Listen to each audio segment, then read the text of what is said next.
मुस्लिम league के लखनऊ अधिवेशन में 15 अक्टूबर 1937 को मोहम्मद अली जिन्ना ने सांप्रदायिक राजनीति की अपनी सबसे खतरनाक चाल चली, जिसमें वंदे मातरम को इस्लाम एवं इस्लामिक हितों के खिलाफ बताया गया। जिन्ना ने बिना लाग लपेट के मुसलमानों से अपनी धार्मिक पहचान और धार्मिक भावनाओं को देश के ऊपर तरजीह देने की अपील नहीं की थी, उन्हें डराया था।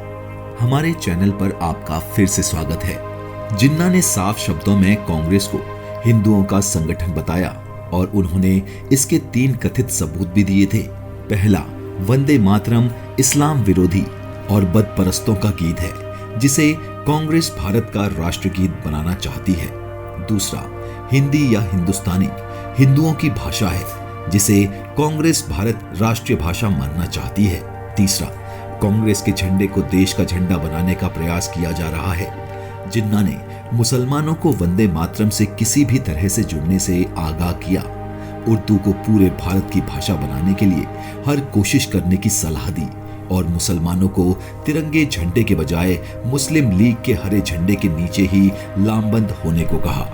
जिन्ना का ये आरोप लगाना था और 22 अक्टूबर 1937 को हिंदुस्तान के तमाम अखबारों में ये खबर छपी कि कांग्रेस संगठन एवं सार्वजनिक कार्यक्रमों में वंदे मातरम गीत के उपयोग की समीक्षा करेंगे। वंदे मातरम अधिवेशन रूप से और स्वाभाविक रूप से भारत का राष्ट्रगीत था। 3 दशकों से भी अधिक समय से अब उस गीत को अचानक अपनी धर्मनिरपेक्षता की परीक्षा देनी थी। इस बात की जांच भी होनी थी कि कहीं वंदे मातरम की वजह से तो राष्ट्रीय आंदोलन कमजोर नहीं हो रहा। कलकत्ते में 26 अक्टूबर 1937 को कांग्रेस की कार्य समिति की बैठक शुरू हो रही थी।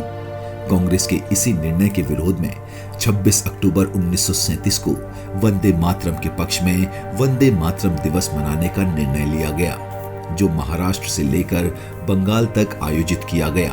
वंदे मातरम दिवस मनाने की योजना बनाई मराठा अखबार के संपादक जी.वी. केतकर ने, जिनको विनायक दामोदर सावरकर और S.L. करंदीकरन जैसे नेताओं का सक्रिय समर्थन प्राप्त था।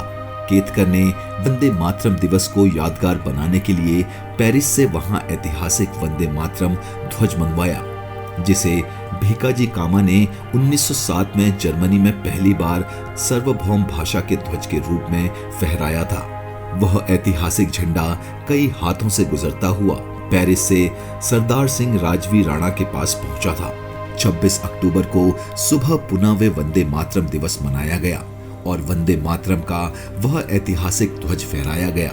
उस अवसर पर विनायक दामोदर सावरकर ने वंदे मातरम गीत के ऐतिहासिक महत्व पर भाषण दिया।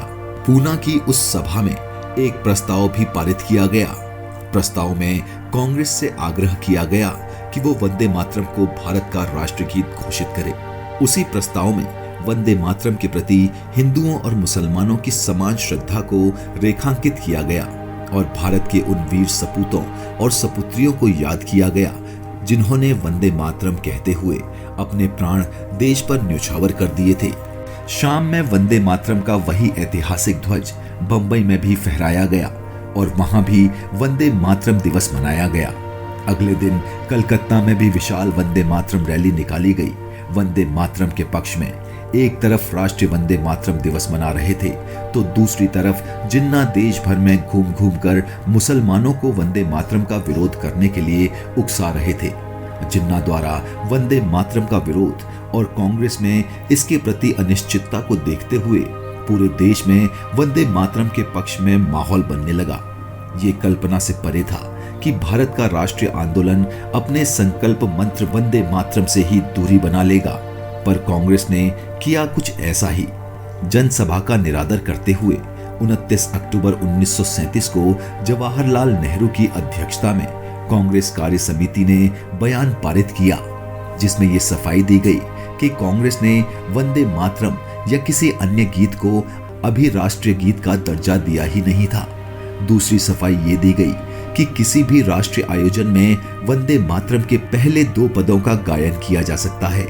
यहाँ उसके बदले या उसके साथ अन्य किसी देशभक्ति गीत का गायन भी हो सकता है।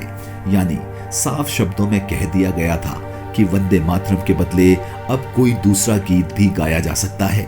अखबारों में अगले दिन ये छपा कि जब कांग्रेस कार्य समिति ने वंदे मातरम को लेकर ये प्रस्ताव लिखा और पढ़ा जा रहा था तो कांग्रेस का पूरा पंडाल वंदे मातरम के नारों से गूंज रहा था। कांग्रेस के उस बयान पर मसविदा तैयार करने में नेहरू के साथ साथ गांधी जी और टैगोर की भी सक्रिय भूमिका थी।